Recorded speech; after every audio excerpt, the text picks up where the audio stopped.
Hi guys, welcome to my YouTube channel. गासैखौबो बरायहरनाय जाबाय लोगोफोर।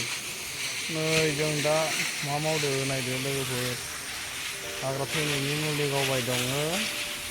नै उपाय गैया, गोरिब जिबन मावाबाबो जाया।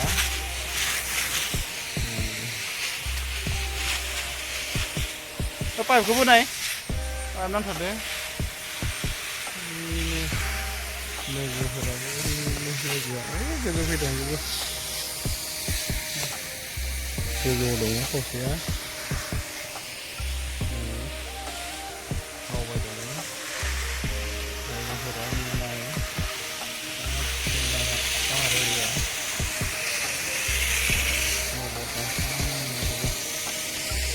बुहुद सिगुन दं लोगोफोर, सिगुन दंफांआवसो आरो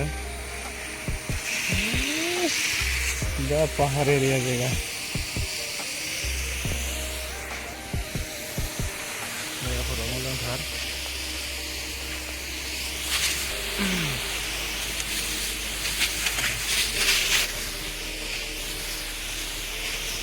थैनायनि मुलि गावना मोननाय दं दासान्दि। लोगोफोर भिडिअ लाबोनाय जाथाराखैमोन, टाइमखौनो मोना, गोरिब जिबन ना लोगोफोर,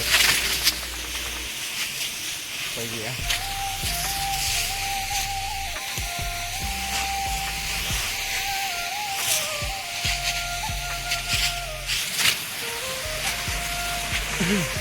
लोगोफोर भिडिअखौ दोनथ'नोसै। बेस्थ' आंबो पाइप गान गावनायाव। बाय बाय।